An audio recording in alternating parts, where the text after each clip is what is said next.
KDAD's health stabilization on Monday. Ways and Means could get over early. We're going to do it at noon, but if Ways and Means gets over early and we are all available, we may get started. So, but that won't be before 11:30. Okay, so it'll be sometime after 11:30. Well, I'm giving thorough explanation now. So, and then on this budget that we've been working on today, Children and Families and KDHE, that will be on Tuesday at the noon hour. So, all right, well, let's get started back on our list. And we have Monica Ross is going to be via WebEx because she has to start driving here in a little bit, and we want to catch her before she does. So, Monica, are you on? There are no conferees in the WebEx currently. Okay, we'll do a conferee and then let me know if she joins us. Yes, Madam Chair. Thank you. Heather Braum, Kansas Action for Children. Welcome. There we go. Thank you, Madam Chair. I'm Heather Braum, Health Policy Advisor with Kansas Action for Children. And just listening earlier to help you guys, in our written testimony, number 2, number 5, and number 6 are already in the governor's budget recommendations for what we're asking for. But the first thing I wanted to speak to is we support the ask of the Kansas chapter of the American Academy of Pediatrics. And for the sake of time, I will just say ditto to everything Denise said earlier on that one. The next thing I did want to speak to that is in the governor's budget, to just raise something why we support that particular one, is we support the agency request to add more staffing to KDHE Medicaid oversight to improve accountability and oversight of the CanCare program. And that is because as the state has navigated the massive unwinding and renewal process over the last year, advocates needed timely access to enrollment and eligibility data, particularly for how children were faring. We have periodically received some of the requested data. However, we learned along the way that some of the data requests took a lot more time due to staffing shortages or lack of necessary database querying skills, because some of these requests got pretty complicated. We hope the staffing increase that will be, that is in the governor's budget will improve agency responsiveness to CanCare data requests, as well as add needed staffing to better hold the MCOs accountable. And then again, for the sake of time, one other ask in our testimony is about supporting expansion of CanCare, because there are a number of reasons that will help kids and families, pregnant women, also the child care and direct support worker workforce. But again, for the sake of time, you guys can read our rationale in our written testimony. So thank you, and I'll take questions now if that's what you want. Are there questions for Heather? I don't see any. Thank you, Great. Heather. Thank you. Good job. Lindsay Coster, Assistant Chief Operating Officer for Ascension Via Christi St. Joe Hospital. Welcome. Good afternoon. Thank you, Madam Chair and members of the committee. As mentioned, my name is Lindsay Coster. I serve as the Assistant Chief Operating Officer for Ascension Via Christi Hospitals in Wichita. As the largest nonprofit healthcare organization in the area, our mission is to serve all persons with special attention to those who are poor and vulnerable. Across Kansas, Ascension Via Christi has provided nearly $65 million in community benefit and care for persons living in poverty in the fiscal year 23. I'm here today to request your support in $15 million in annual supplemental funding that is critically important to addressing the shortage and sustainability of behavioral health beds in Kansas. This shortage is a serious issue that's having rippling effects not just across my healthcare ministry, but across hospitals and healthcare systems in Kansas. At St. Joseph, we admit about 275 behavioral health patients from 70 counties across Kansas into our 101 inpatient behavioral health beds per month. These beds at Via Christi account for 30% of the 342 privately held behavioral health inpatient beds in Kansas.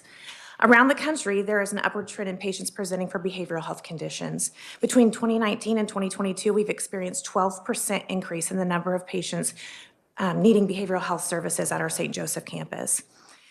We serve more than 550 behavioral health patients each month in a 29-bed emergency department. That volume is equivalent of what should be a 49-bed emergency department. And those high volumes, in addition with the high volume of uninsured patients, provide significant challenges for both the staff the patients in our healthcare system. Each year in the last 3 fiscal years, we have averaged about a $5 million annual loss in our behavioral health service line. Even after accounting for the provision of supplemental funding designed to help offset those losses. In 2023, St. Joseph Hospital recorded $3.2 million in uncompensated care. These annual losses are unsustainable for our ministry.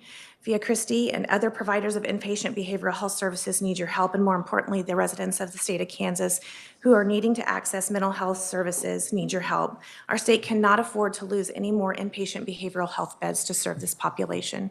By providing additional funding to sustain inpatient behavioral health beds, the committee can ensure that we do have the resources needed to care for patients effectively and quickly. This not just for Ascension Via Christi, but also for all providers of inpatient behavioral health services.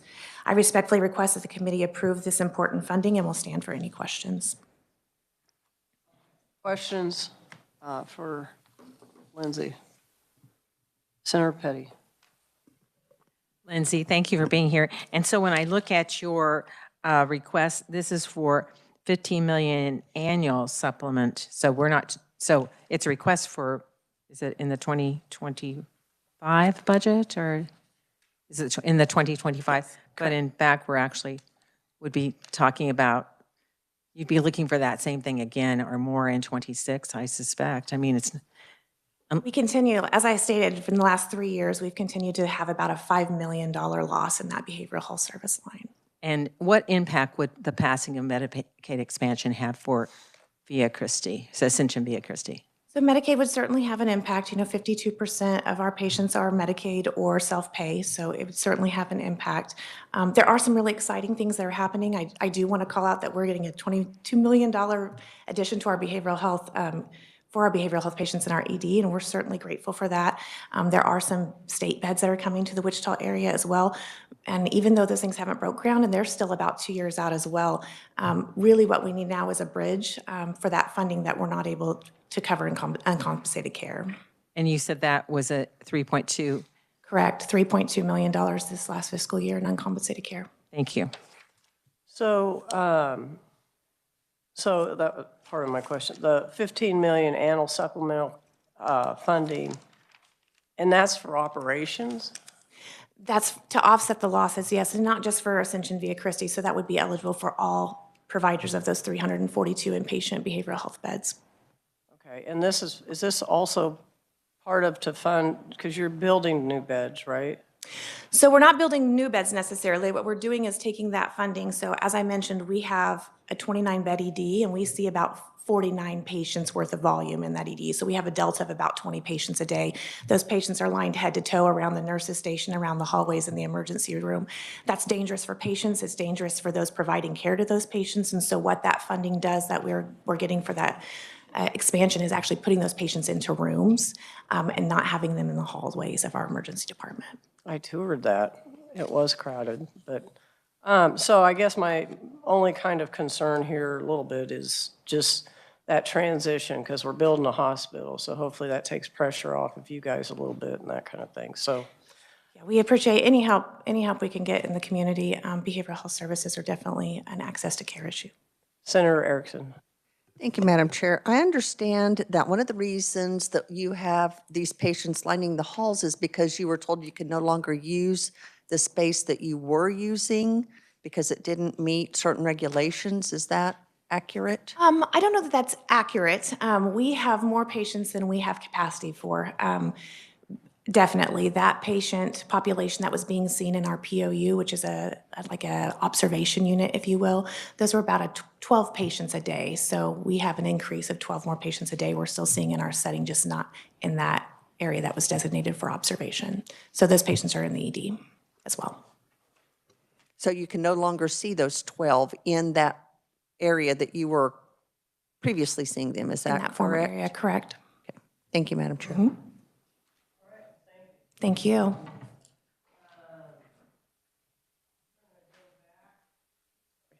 We're going to go back to Monica Ross, Infant Toddler Services of Johnson County via WebEx. Yes, thank you, Madam Chair and members of the committee. I apologize. I was on the earlier this morning from this morning. My name is Monica Ross, and I'm the program coordinator of Infant Toddler Services of Johnson County, and I'm also the president of the Tiny K Alliance. And I'm here on behalf of the 29 infant toddler networks across Kansas to ask for a $2 million increase to the infant toddler services budget. Currently, there are $7.5 million of SGF that are in the budget, and 1.5 million of those of SGF go to the 29 infant toddler networks that serve Kansas. Our programs provide special education services from ages birth to 3 that include speech therapy, occupational therapy, nutrition services, physical therapy, early childhood services. And we don't have a waiting list where that's required by IDEA for no waiting list. And we do initiate services within a quick timeline that actually is calendar days. So Saturdays and Sundays count. But once we get a referral, we evaluate. And if the child is eligible for services by having a delay in development or a disability that is most likely to cause a delay, then we go ahead and initiate services based on the family's goals and priorities, and then also outlining who will be serving that family. Services are at no cost. We go to the homes to see children. We work with the parents, caregivers, and we can also go into community settings such as daycares and all of the care providers in that child's life. The reason that we're asking for the increase in the funds, over the last 10 years, we have seen a huge growth in our infant toddler program. 10 years ago, we served 8,833 children, and last year we served a little over. We're definitely finding more children through developmental screenings and through referrals from our community that are getting referred to infant toddler programs for ongoing services. One of our biggest challenges is that we compete with other marketplaces, including private practices and medical settings that also hire speech therapists, physical therapists, occupational therapists, registered nurses, nutritionists. And then we also compete with the school districts who provide services for that school year, and then a 1 month of extended school year, and infant toddler programs are a 12-month program. So we're providing services year round. We're really looking for this increase of funds to be used directly for services, for retention of our workforce, and then helping our programs who have had openings for staff openings for a long time try and fill those with increased salaries. One of the other big pieces, and I know I'm trying to be brief, is we also provide interpreting and translation services for children and families whose primary language is not English. And recently I had a child's plan document translated into Russian, and it cost a little over $1,200. We do update the plans every 6 months. So again, we're providing those interpretation and translation services for families so they can participate and understand what's going on with the special education services provided. Again, 36.5%, I've said these statistics before, but 36.5% of children, they graduate out of our program and they do not need services going into the school district's programs. So we feel like this is a huge investment in Kansas and infant toddler services as well. I'm happy to stand for questions. Questions for Monica? Senator Petty. Thank you. And Monica, thank you for being here. You did break up just a little bit in your presentation, but am I to understand that you've had a 61% increase in the number of infants and toddlers over the last 10 years? Yes, that's specific to Johnson County. The number across Kansas is a 25% increase. And okay. We served, 8,800 children in 2013. And then last year we served a little over 8,000, again, across Kansas. So my testimony had Johnson County data, but I wanted you guys to know state data too. Thank you. And then you did say one thing about competing, and I'm trying to understand when you say you're competing against school districts. I thought one of the advantages of an infant toddler program was that it helped to address needs with our children early so that they, as you mentioned further on in your testimony, that they do not then need to have special ed services once they move into the public school setting. Yes, you are correct. And thank you for clarifying that. The competition is really more of a workforce competition. We're not competing in terms of providing services because we do the service provision for children under 3, and then the school districts provide services after 3. But it's really looking at trying to hire and retain professionals. And so a school district is one of our competing agencies, so to speak. Sometimes professionals want to work on that school district calendar, don't want around. So that's, again, kind of a competition for us, as well as that private medical setting. Thank you. I think we can understand that because we hear that from, multiple agencies about the difficulty of being able to find enough qualified providers. But that 36% of students that are children that are then transition out of those special needs services is a cost saving to our state right there. Thanks so much. You're welcome. Other questions? All right, well, thank you for being here. We have no further questions. Next, we have Randy Bowman, Executive Director of KALHD. Welcome, Randy. Thank you, Madam Chair, members of the committee. I will try to go very quickly with this. Thank you for the opportunity. Again, Randy Bowman, Kansas Association of Local Health Departments, on behalf of our 100 health departments covering your 105 counties. 3 things. We support KDHE's budget, so hope you'll work that through. 2, the proviso language that's been in there for the last 3 years. My understanding, thanks to Megan and others, is it is in the budget bill. Please leave it there. It's important that we not end up with budget cuts to our health departments. And 3rd, if you would please consider adding the $843,000 that's in my written testimony there.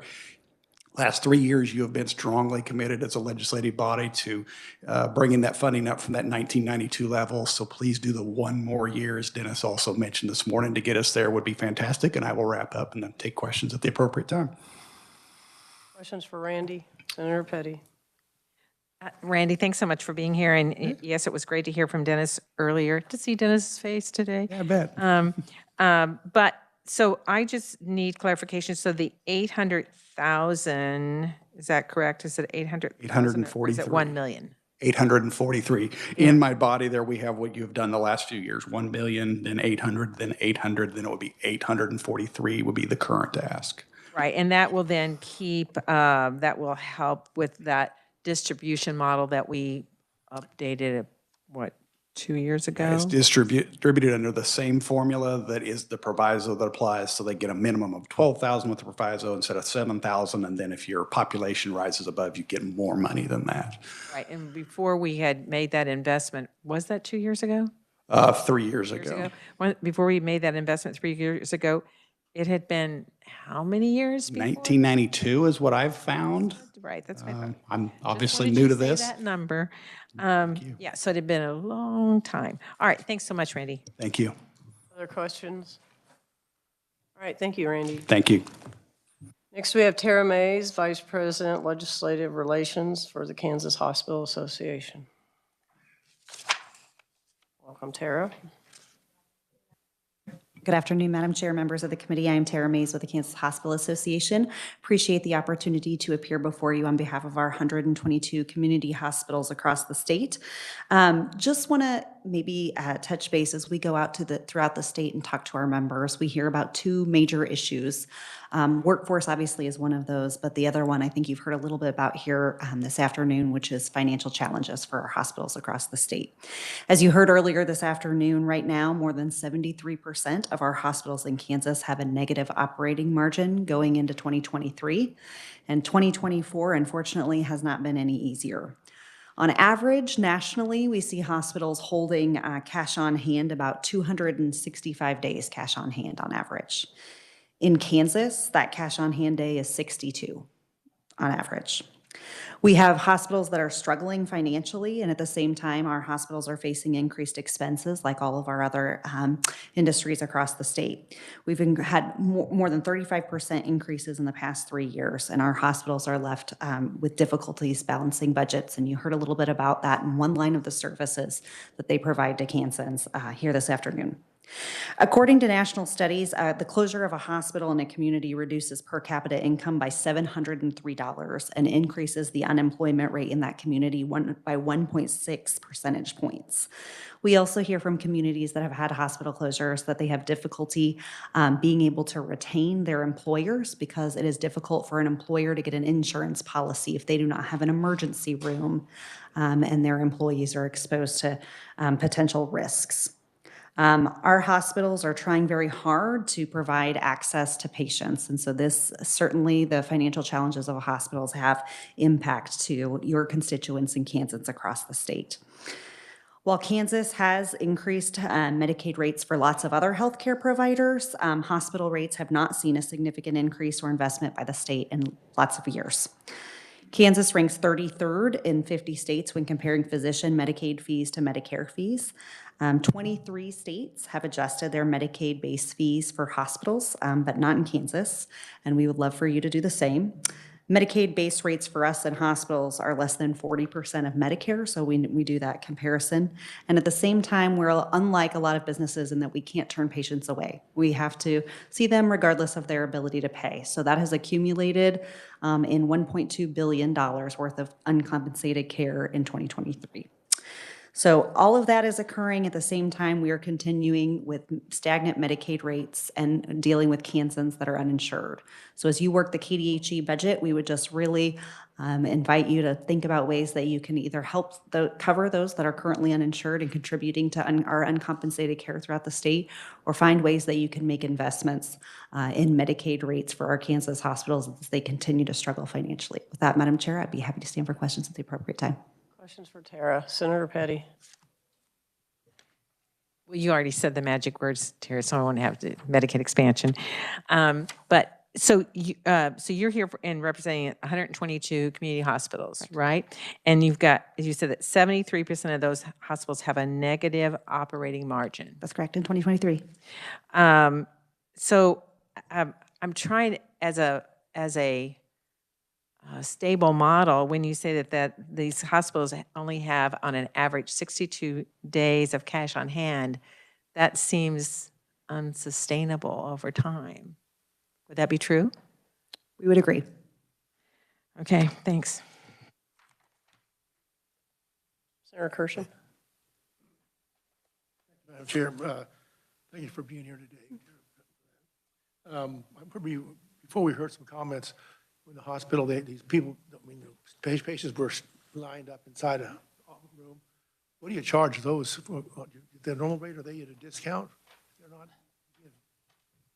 You gotta put them somewhere, but I was wondering how you treated them. I'm sure Lindsay could speak to that, but I don't think they get a discounted rate, but I do think many of them show up without any ability to pay at all. So we're just taking that cost on ourselves. It's kind of the level of care they need at the time, I think. Absolutely. Whether you get the recliner or you get a room. So. Come at the right time. Okay. All right. I don't see any other questions. Thank you. Thank you. Rachel Monger, President, CEO, Leading Age. Thank you, Chair McGinn and members of the committee. I am obviously not Rachel Monger. I am Kylie Childs, Director of Government Affairs with Leading Age Kansas, and Rachel sends her apologies. She's tied up in another committee. So earlier you heard from Sean Sullivan with Midland Care, and he talked about the 5% Medicaid gap that hospice providers receive, and we just want to reiterate our support for funding to close that gap. You do have written testimony from us, as well as Kansas City Hospice, Harry Hines Memorial Hospice, and the Kansas Home Care and Hospice Association to talk further about the difficulties that they face with that 5% gap. And I will just keep it short and sweet today, and I will stand for questions. Questions for Patty? Let's see. Senator Petty. Thanks so much for being here. So along with the 5% rate difference that's in the ask, you also are supporting the Medicaid dental funding as well? Yes, we are. Thank you. Okay, thank you. Thank you. Next, we have Tanya Kane, Interim Executive Director, Child Care Aware of Kansas. Welcome. Hello again.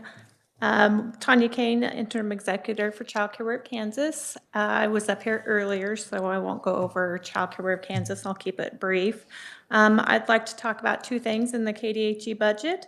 I'd like to talk about the health and safety grants. These grants presently like to say that Kansas only meets 50% of our child care demand right now, illustrating a pressing need to support these grants. Child care providers, as we all know, play a central role in the communities, face both fulfillment and challenges in their profession. The health and safety grants serve as a link assisting providers to help meet basic health and safety requirements. A child care provider has shared with us that it's received these grants. Getting the health and safety grant for my daycare was incredibly impactful. Safety of the children in my care. Because of the grant, I was able to open sooner than I originally thought. And my playground was ready for inspection and able to provide the perfect play area for my children. These health and safety grants don't only help with the child care provider get open in a timely manner, but that means it benefits the children and families across the state to get into child care sooner. I'd also like to talk about the importance of the digital fingerprint device within the child care system. Parents and guardians entrust their child care provider with well-being of their children. The digital fingerprinting device would streamline the background check process, eliminating the hassle of fingerprint or physical cards in the mail-in submission. By establishing the central hubs across the state, KDHE can ensure greater accessibility for child care providers who often already work over 50 hours a week, making the fingerprint background check process more accessible, assisting child care providers to fill this obligation that we want them to, and they have to, with greater increased ease and efficiency. These are two items that I would like you to keep in the KDHE budget, and I can stand for any questions at this time. All right, questions for Tanya. Senator Petty. Thanks so much for being here again. And I noticed you mentioned that so far with these and the health and safety grants and the digital fingerprinting devices, they are in the budget. They're in the governor's recommendation. They're in the governor's recommendation. That's what I thought. So, but sometimes we hear how difficult it is, but this certainly brings forth the information that these grants can help a child care provider, as you just mentioned, like have adequate playground equipment and a safe environment. And KDHE along is working with them to make that happen. So you awarded 189 child care programs were awarded grants. Is this last year? That's since I think 2022. I think I might have put that in there. If not, it would have been 2022. Yes. And that's not just in one part of that's across 61% of our counties. Yes. Great. Thanks so much. You're welcome. All right, I don't see any other questions. Thank you. Thank you.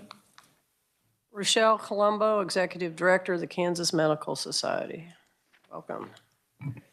Good afternoon, Madam Chair, members of the committee. I'm Rochelle Colombo. I'm the Executive Director of the Kansas Medical Society, representing physicians of every specialty from across the state. And our testimony today is joined by, I was just counting, and I think it's 14 other specialty societies within the state who asked to join in our comments. I'd like to begin by saying thank you. Came before you last year and we requested a 5% increase in the Medicaid physician fee schedule. Prior to last year, the physician fee schedule had not been adjusted for 17 years. While you've heard, I know, a lot of testimony today about a lot of different pieces of provider rates, physicians alone had been cut during that time and not restored in that 17 years. And the 3% that was added in 2024 is important and is helpful. But unlike some of the other provider groups you've heard from today, physicians, as you all probably know, are not required to take Medicaid patients. They do, the vast majority in Kansas do allocate a portion of their services for Medicaid patients, even though they're losing money on those patients.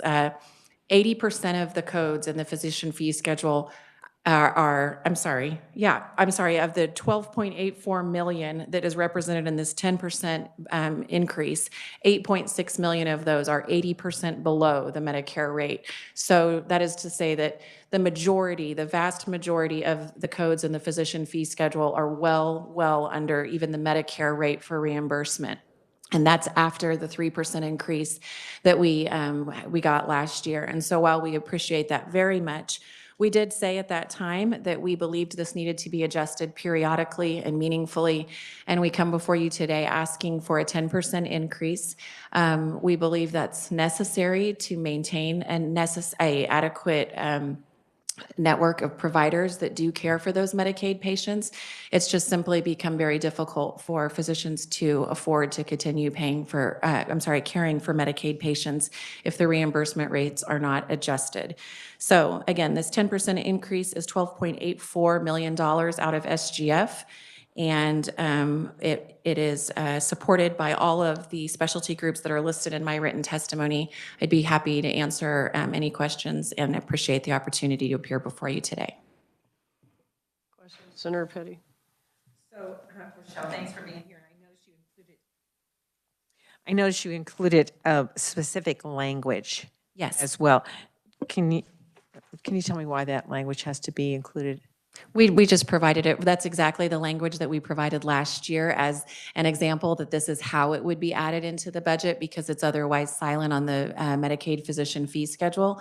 And that is how it was addressed in 2024. And you all could choose to do it that way, but that was the language that was adopted in 2024.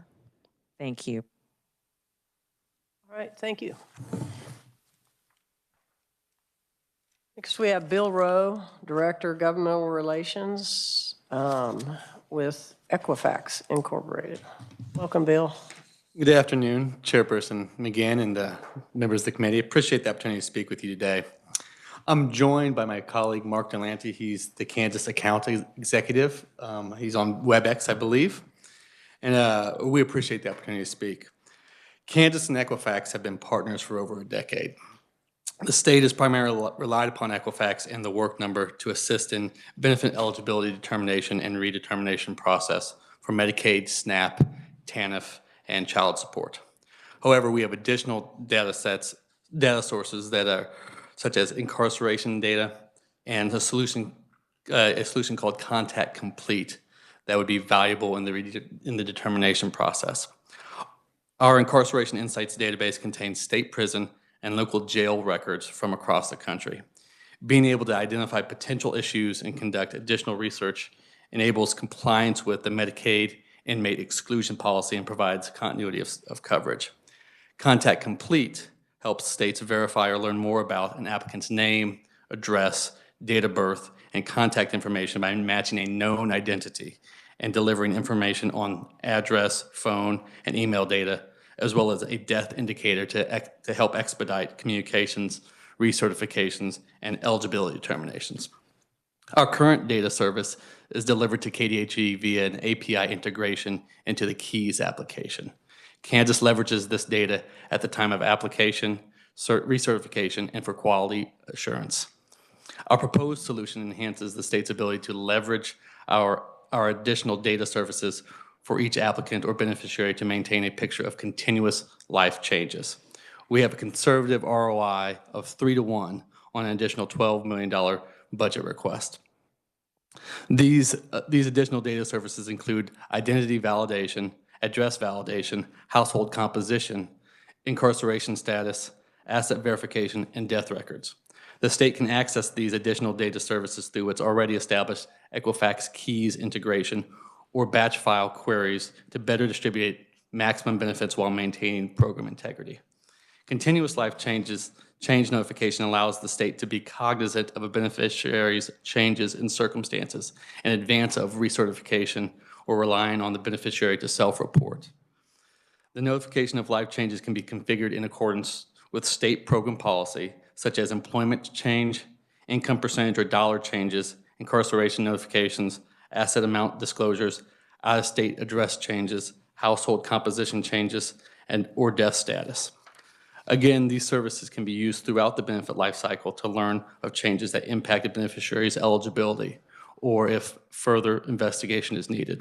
This allows the state to prioritize their enrollees throughout the entire benefit life cycle rather than narrow a focus to specific points such as initial determination, redetermination, or mid-year reporting. Working together, we can help Kansas make eligibility determinations, right-size payments to eligible individuals in need, improve service delivery and casework efficiencies, reduce churn, and increase overall program integrity. Again, appreciate the opportunity to speak with you today, and we welcome your questions.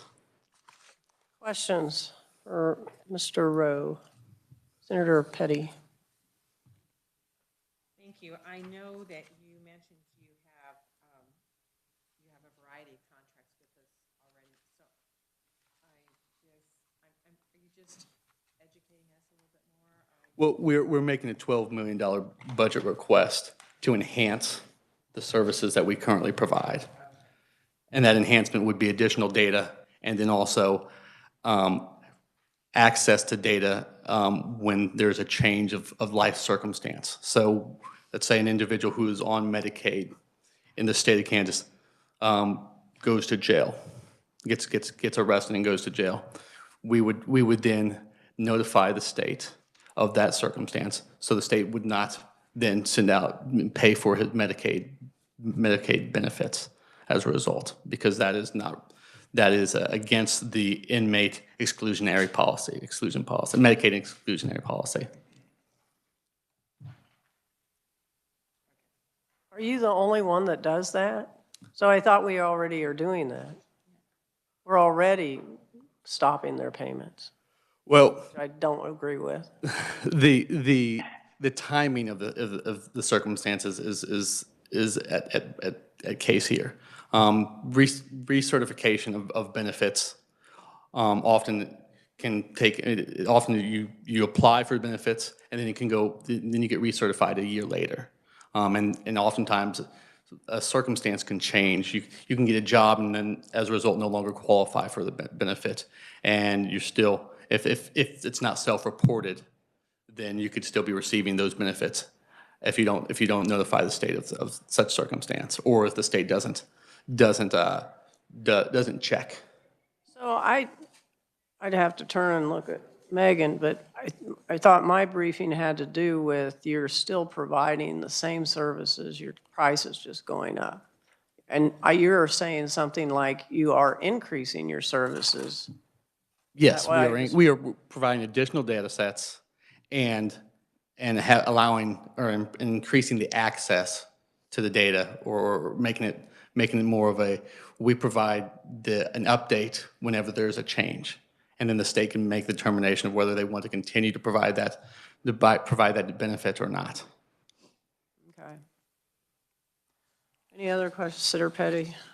So actually, we're back to this whole conversation about a month to month, that people are, instead of if I have to go on Medicaid or even SNAP, that now it's a month to month, that we're cycling people off you're saying with this kind of data on a month-to-month basis, which also carries a cost for our departments as well. The state would make that determination. We provide the notification, and the state would make that determination. The state would decide whether or not we will continue to provide the benefit or not. System of what we would currently have, that with Medicaid, there's an annual review. Now you're talking about a monthly review, which might mean I work in food service. I work, for 3 months I get to work 40 hours a week, and then it comes to be January and I'm getting to work 20 hours a week. So now, you know, for those 3 months I'm off and then now I'm on, or maybe I can get back on, but it's going to take me another month to get on. So I That's- understand what you're talking about. That's something but the state, that's something, that policy it could, does create, though, costs for the state when we That- change that kind of system to be a month to month. It does create new costs for us. it Even though you're it- saying we it get to make the decision. It reduces benefit expenditure that individuals don't necessarily qualify for. For a month. What's that? For a month or maybe two, and then they're back on again. If they qualify, certainly. But the ability to process that is instantaneous. So, Bill, there's a lot of words in these 3 pages, and I was just wondering, when you said 12 million for enhancements, can you provide us what's different between the two? I mean, you don't have to do it right now. Yeah. I mean, I'd I like think to Mark- see it on paper. I think Mark can speak to that specifically. Okay. Madam Chairman, yeah, can you hear me? Well, we hear a dog barking, but go ahead. Okay. So essentially, we currently provide the KDHE and DCF with the work number. That is a contract that we've been with them on for 10 years now, and it has increased. The actual department requested went from 600,000 transactions annually to 900,000 transactions under this new contract year. These additional data sets, and I call them 2, but they have quite a bit of data involved with them. As Bill mentioned, contact complete and incarceration data. Those are basically going from one data source for the employment income piece to contact complete, which gives you the address information, household composition, death status, allows you to know if someone has moved out of the state or even moved internally, then depending on if that matters by policy and program. We're also adding the incarceration, as Bill mentioned, where we will be able to notify the department of a certain period of time when someone is incarcerated, generally 30 days, where the Medicaid benefits would be at least suspended. And depending on policy internally, those, if it's just suspended, they can be brought back on to Medicaid instantly as long as it's a suspended status as opposed to a terminated status. And so that current contract is $6 million, and to then query this information, all 3 of these data sets, that is where the additional volume is. There's more volume as well as 2 more data sets beyond just the employment and income data.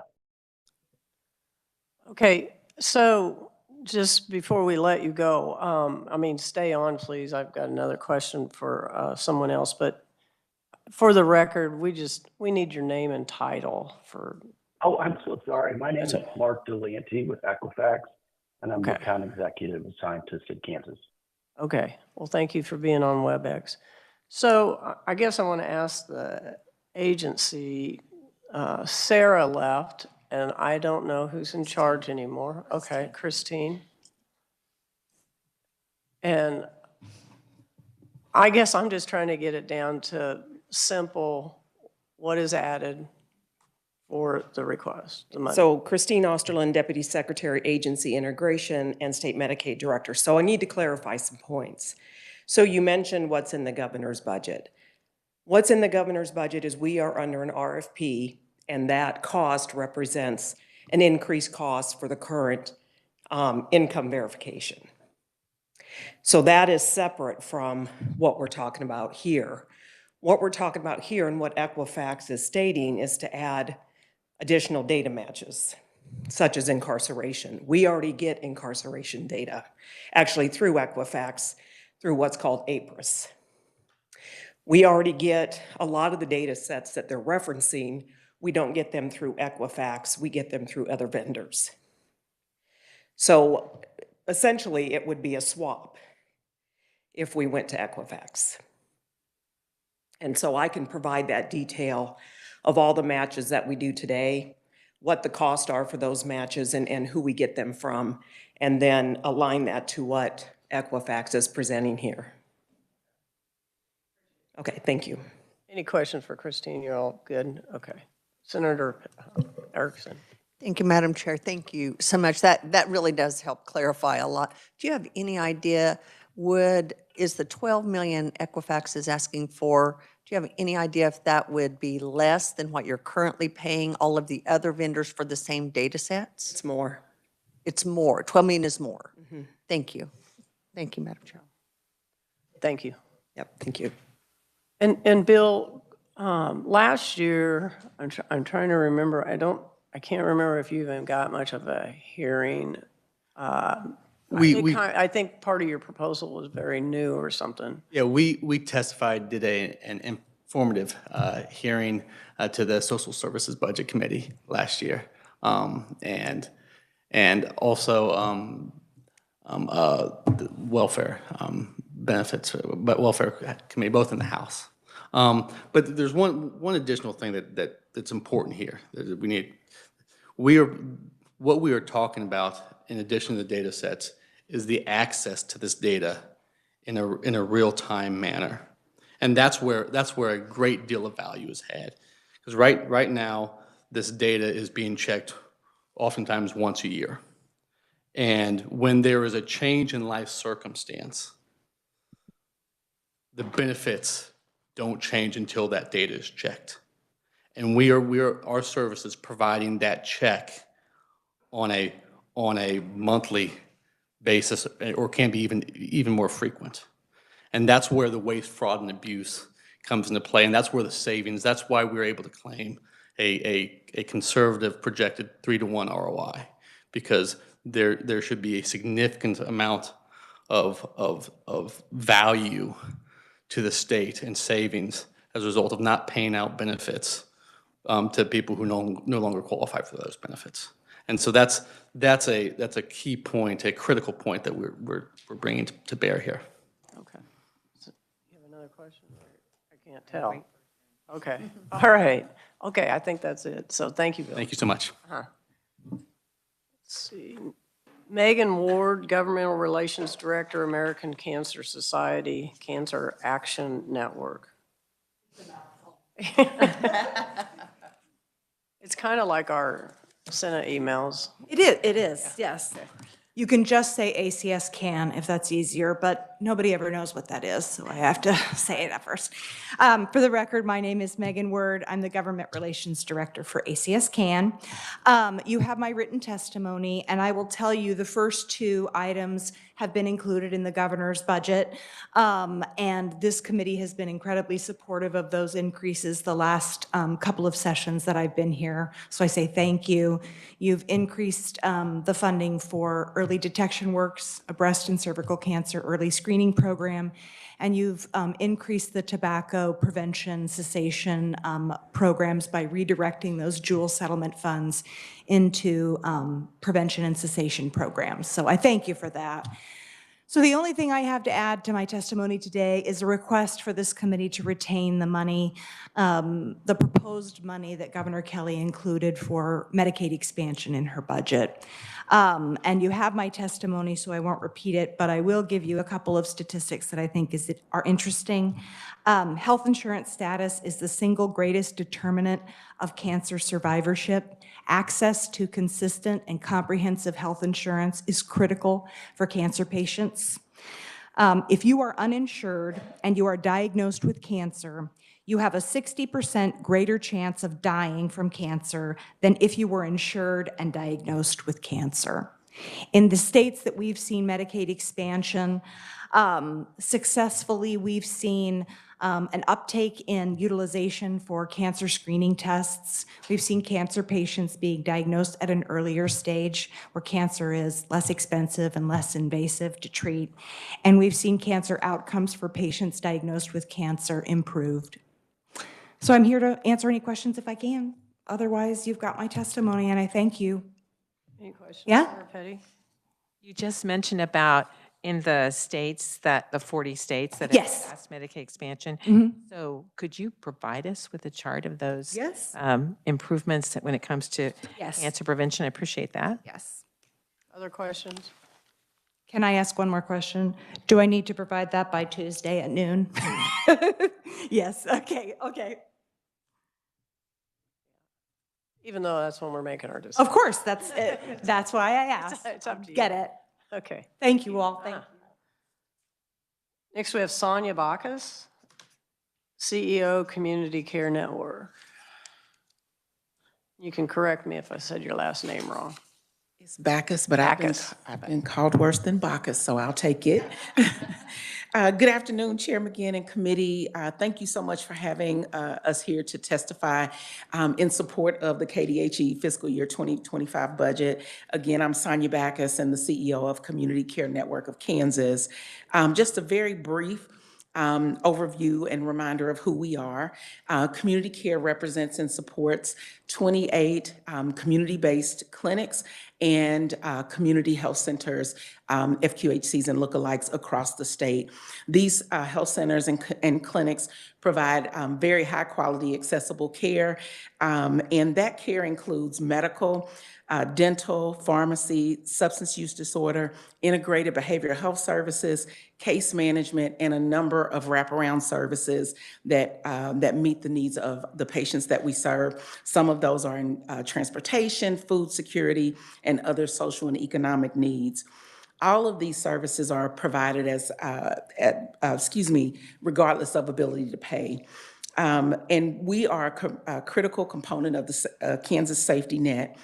Our network in total across all of our members provide care to 1 in 9 Kansans. Nearly 346,000 patients were served through over 1.1 million visits in 2023. Most of those patients that were served are under 200% of the federal poverty level. Again, we support the fiscal year budget. That budget did include funding to our member clinics, which is in the aid to local units, primary care projects line. That did also include $3 million increased for fiscal year 2024, for which we are truly grateful. We do ask that you consider the following as we ask for an increase in funding beyond the current funding, which is about $15.8 million. In 2023, we served another 12,000 patients in addition to what we had served the year before. Close to 30% of the patients that we serve are uninsured. Many of the services, as I stated before, go unreimbursed. And workforce issues, inflation have caused our operating costs across our members to increase significantly. And then the last and most compelling reason that we are asking for an increase is that the staggering number of $56.5 million is the amount of uncompensated care that our clinics have provided. So we do need an increase that makes a significant impact to the $56.5 million in uncompensated care that our members provide. Again, we support the budget. We thank you for what you have done thus far, and we do look for an increase in that funding. I stand for questions. Okay, so you did get the $3 million? Yes, we did. Thank you. From the governor. Okay. Questions? Senator Petty?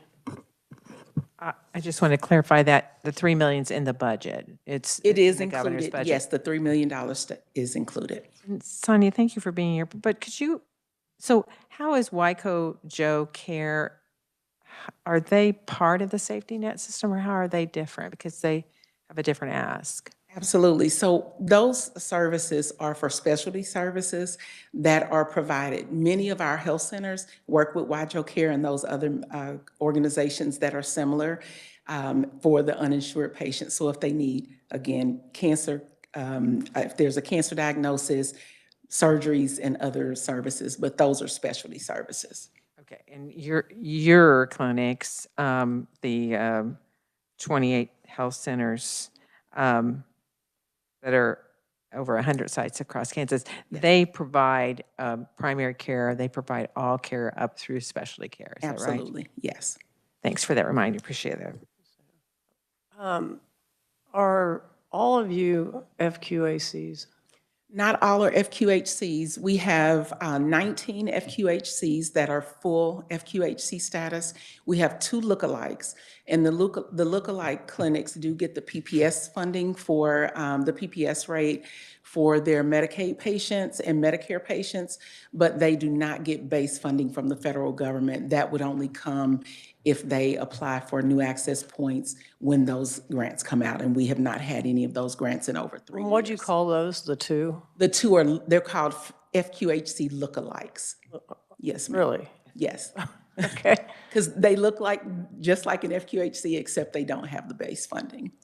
It looks like something I would try to name. Okay. Okay. I almost wish you were in another agency budget hearing that we had on another topic, but I'll just leave it at that for now. Senator Erickson. Thank you, Madam Chair. You asked my question about FQHCs. Thank you. All right, any other questions? All right, I don't see any. Thank you. Thank you again.